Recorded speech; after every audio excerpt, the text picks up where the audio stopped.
Ouais YouTube, bien ou quoi? Aujourd'hui les way, on se retrouve pour une nouvelle vidéo qui est assez simple en soi. Tout simplement parce que je vais réagir à différentes théories de différents mangas. Pour être plus précis, il y aura 3 théories pour 3 mangas différents. C'est-à-dire il y aura la première théorie sera pour un manga, l'autre pour un autre manga et l'autre pour un autre manga. Donc voilà, je vous propose de commencer.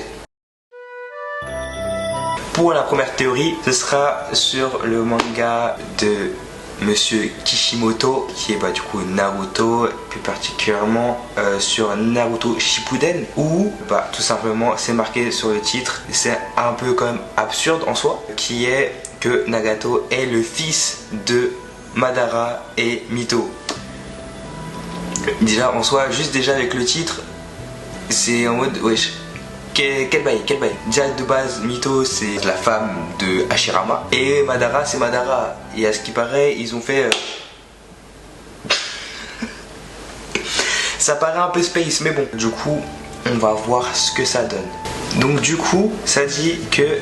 Alors, l'utilisateur de Tumblr, RCRIS123, a une théorie passionnante sur les origines de Nagato dans Naruto. Il estime que Nagato est en fait le fils de Madara et de Mito, bien que très âgés, Madara et Mito étaient tous deux vivants à l'époque où Nagato a été conçu. Si la plupart des gens ne pourraient pas tomber enceinte à l'âge avancé de Mito, ce n'est totalement impossible dans le monde réel. Et ce n'est certainement pas impossible pour un Jinchuriki. Mais cette théorie ne se limite pas à la question du moment. Il est logique que Nagato soit apparenté à Mito parce qu'il est en fait un descendant du clan Uzumaki. Il est également logique qu'il soit apparenté à Madara. Pourquoi? Parce que Madara l'a choisi comme détenteur du Rinnegan. Madara a perdu la vue d'un œil et n'aurait donc pu donner à Nagato qu'un seul Rinnegan et non deux. Il se peut que le développement du Rinnegan lui ait rendu la vue, mais le canon ne lui dit pas clairement.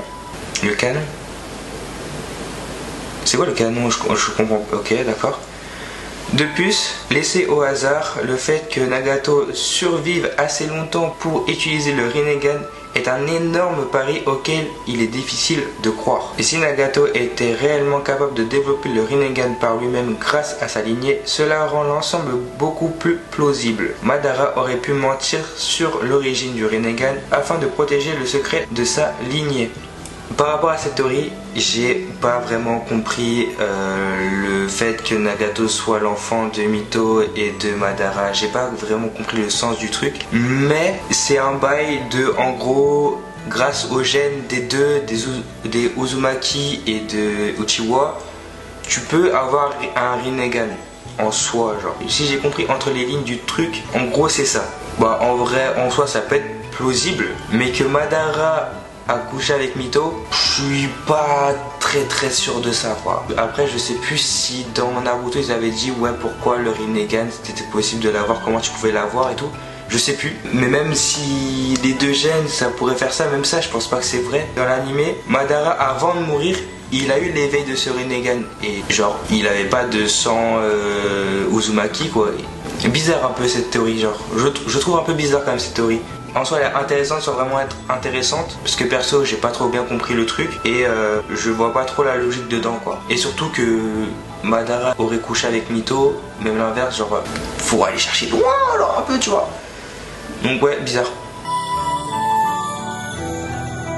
Moi personnellement j'ai commencé l'animé il n'y a pas forcément super longtemps, je crois que ça doit faire peut-être un bon mois je crois, où j'ai commencé Bleach et que je suis arrivé à l'épisode de remerciement que porte Ichigo vis-à-vis de Rukia. Du coup après moi j'ai regardé après vite fait, j'ai regardé peut-être 2-3 épisodes après du coup la suite et pour moi je trouve que ça aurait dû se terminer là. Après peut-être qu'en vrai c'est lourd après tu vois et qu'en vrai pourquoi pas et c'est intéressant le fait que c'est continué, mais je trouve, c'est pour ça que j'ai arrêté Bleach pour l'instant, c'est parce que pour moi ça signifie la fin justement, le remerciement à Rukia et que lui perde ses pouvoirs de Shinigami etc. Et du coup pour moi c'est en plus c'est une belle fin, genre c'est une belle fin, il a sauvé le monde en soi.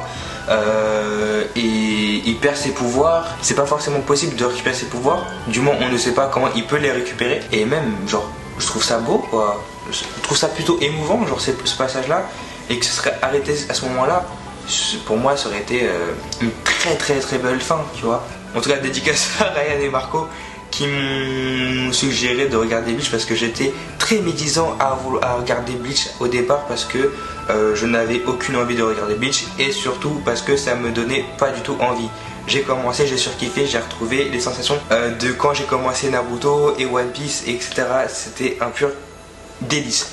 Bref, reprenons la vidéo sur la théorie. Du coup, ce sera une mini théorie sur le perso entre guillemets de Getsuga, et du coup allez sur Reddit cette théorie et ça vient de Caria13 et si vous voulez aller regarder cette théorie qu'il ou elle a faite. Du coup voilà, donc on nous dit déjà que jusqu'à présent Ichigo a toujours eu un lien avec les différents mondes ou factions de l'univers de Bleach. Après nous avons une question. L'un des plus gros mystères selon elle ou lui concerne l'identité de Getsuga. Qui est-il vraiment? Ensuite il ou elle dit: les esprits que Ichigo voit dans son monde intérieur sont la manifestation des pouvoirs Quincy d'Ichigo, Jua et Shirosaki. C'est un être lié de ce que nous savons à Ichin et Ichigo, les deux possédant un Getsuga. Et ce qui me perturbe le plus, c'est que Ichigo dit lui-même il devient Getsuga. Il prend l'apparence et la capacité d'un autre. Si Kubo décide de suivre son raisonnement avec Ichigo, il devrait alors avoir un lien avec les enfers. Et l'un des points que Kubo n'a pas encore traité, c'est Getsuga. Un élément qu'on retrouve souvent chez Ichigo, ce sont ces chaînes dont on ne sait pas leur provenance. Les chaînes sont souvent liées à l'enfer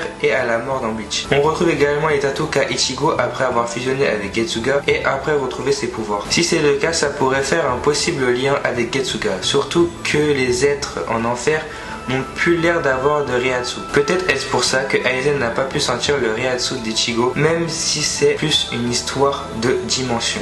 Et cette théorie est aussi intéressante simplement parce que oui, en fait Getsuga on sait pas vraiment qui c'est en soi, mais comme dit Caria, Ichigo porte souvent des chaînes à la main où il porte justement son Zenpacto. Quand Bankai c'est plus le Zenpacto qui est du coup à des chaînes au bout du manche. Mais il y a toujours une notion de chaîne en tout cas avec Ichigo, et surtout que on le voit dans les scans ou l'épisode où ils ont abattu entre guillemets un holo et que en fait on apprend que il y a aussi la porte des enfers aussi et on voit les chaînes. C'est vrai que les chaînes, comme il est dit dans cette théorie, que les chaînes sont liées à la mort et aux enfers, du coup que certainement que Ichigo a un lien avec ce potentiel enfer. Certainement que dans les scans il y a il y a l'arc enfer, surtout qu'elle va sortir, il me semble que c'est cet arc là qui va sortir en octobre en animé. Je sais pas en quoi ça apparente l'enfer en soi ou vraiment ce qui se passe et tout, et si on apprend plein de trucs par rapport à Getsuga, Ichigo, etc., et que je pense que si on doit avoir des révélations, mais comme je lis pas les scans, je n'en sais rien. En tout cas je trouve personnellement que cette théorie est assez intéressante. Petite parenthèse, je parle à mes deux Wei, Ryan et Marco. Surtout Ryan parce que Marco je pense pas qu'il lit les scans, mais Ryan je pense que si. Du coup je sais pas ce que tu penses de cette théorie, de ce thread, mais du coup dis-moi vite fait toi ce que tu en penses par rapport à ça, vu que toi tu as lu je pense les scans. Ça peut être peut-être pas mal de savoir un peu ton avis par rapport à ça. Et pour cette dernière théorie, on va parler bien évidemment de One Piece. On va parler des suppositions de théories par rapport à ce qui s'est passé au dernier scan. Donc si vous n'êtes pas à jour, sautez ce passage à vidéo parce que tout simplement il y a des spoils. Du coup, soit vous vous mettez à jour et vous regardez, soit vous êtes à jour vous regardez, soit vous n'êtes pas à jour vous sautez et puis voilà. Bref, cette théorie provient d'un pote à moi. Du coup, je vous le lis. Les fruits du démon sont appelés les fruits du démon parce que lorsque tu en manges un démon rentre en toi et te procure tes pouvoirs. Et si tu en manges un deuxième, les deux démons se faillent dans ton corps et ton corps explose. Donc impossible d'en manger deux. Suivant cette théorie, Joy Boy serait en réalité non pas un humain, mais le nom du démon qui se cache dans le fruit du caoutchouc. Ce serait la raison pour laquelle il serait le fruit le plus recherché du monde. Et donc ce serait en gros que là dans le chapitre où on est, c'est que Luffy est quasiment mort, voire mort, et que là tout d'un coup il y a Joy Boy qui se réveillerait et qui prendrait possession de son corps. En gros c'est ça en gros la théorie du pote à mon pote. Sauf que ce que je trouve par rapport à cette théorie, c'est qu'en soi elle peut être potentiellement cool, mais le truc c'est quoi, c'est que le raisonnement de cette théorie je la trouve genre incohérente par rapport à Oda, ce qu'il nous a montré.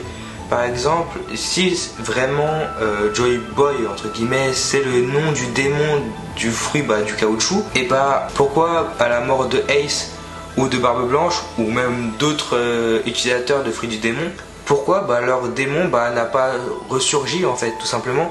Pourquoi quand ils sont pas morts ou quasi morts, pourquoi leur démon n'a pas fait surface et a fait ce qu'il avait à faire? Et c'est pour ça que je dis c'est un peu incohérent un peu, parce que tout simplement sinon on aurait déjà vu au moins un utilisateur du démon avoir ce truc là, mais on ne l'a pas vu, et genre là comme par hasard ça va être sur Luffy en soi.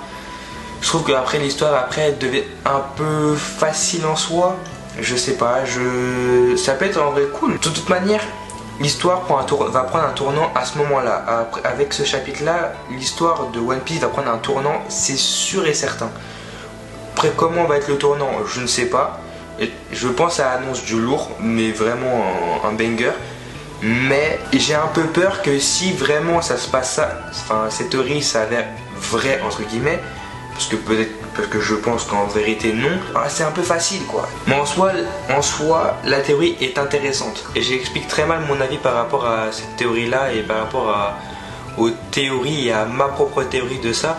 Mais il y a d'autres youtubeurs spécialisés dans les théories comme Mon Corvo, Goji et autres qui expliquent beaucoup mieux avec beaucoup plus de détails, beaucoup plus de preuves ou d'indices que je vous invite à voir, parce que vraiment ils donnent, quand ils racontent leurs théories ou leurs indices, ça donne envie que ça se réalise, même si on sait très bien que Oda aime bien nous retourner le cerveau en disant non c'est pas ça, et c'est ça qui est bien avec Oda, et du coup on peut s'attendre à tout avec lui. Bref les ways, c'est la fin de la vidéo. J'espère que la vidéo vous a plu déjà dans un premier temps.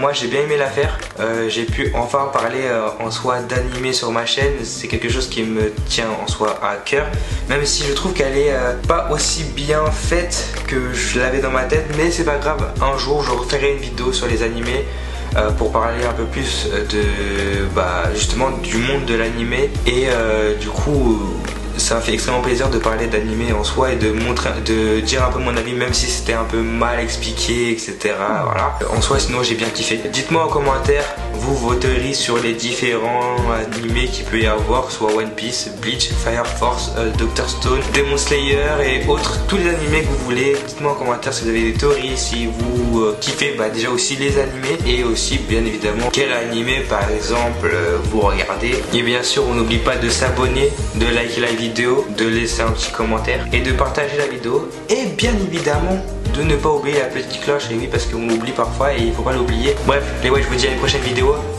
ciao.